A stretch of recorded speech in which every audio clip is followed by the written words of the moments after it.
દુષ્કાળ વિશે થોડી ઘણી માહિતી આપીશ. દુષ્કાળ એટલે કોઈપણ સ્ત્રોતનો અભાવ. દુષ્કાળ એ એક કુદરતી આફત છે. સામાન્ય રીતે દુષ્કાળ એટલે વરસાદનો અભાવ. દુષ્કાળ એ અત્યંત વિનાશકારી લાંબા સમય સુધીનો પ્રભાવી કુદરતી પ્રકોપ છે. તેની અસર જીવસૃષ્ટિના અસ્તિત્વ માટે જરૂરી એવી બાબતો અને પાણી અને ખોરાક સાથે પ્રગટ રીતે જોડાયેલી છે. મોસમી આબોહવાના વિસ્તારોમાં અનિયમિત વર્ષા ઋતુથી અને ઓછા કે નહિવત વરસાદના વર્ષોમાં દુષ્કાળની સમસ્યા ઉદ્ભવે છે.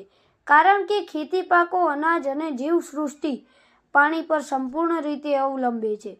અછતની પરિસ્થિતિ પાણીના અભાવને લીધે સર્જાય છે અને આ પરિસ્થિતિમાં ખેતી અને કુદરતી વનસ્પતિને ભારે હાનિ પહોંચે છે. દુષ્કાળની સ્થિતિમાં માનવો માટે અનાજની સાથે સાથે પાલતુ પશુઓના ચારાની સમસ્યા ઊભી થાય છે. એક જમાનામાં દુષ્કાળમાં ભૂખમરાથી જાનહાનિ થતી હતી. જો કે આજના યુગમાં વાહન વ્યવહાર સુદ્રઢ અને વ્યવસ્થાપનના કારણે તે નિવારી શક્યા છીએ. મિત્રો, ઈસવીસન 1757 થી 1949ના 160 વર્ષના ટૂંકા સમયગાળામાં ભારતમાં 9 મોટા દુષ્કાળ પડેલા છે.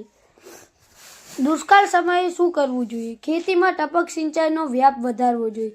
રાહત કામો માટે અને સસ્તા દરના અનાજના વિતરણની વ્યવસ્થા ઊભી કરવી જોઈએ.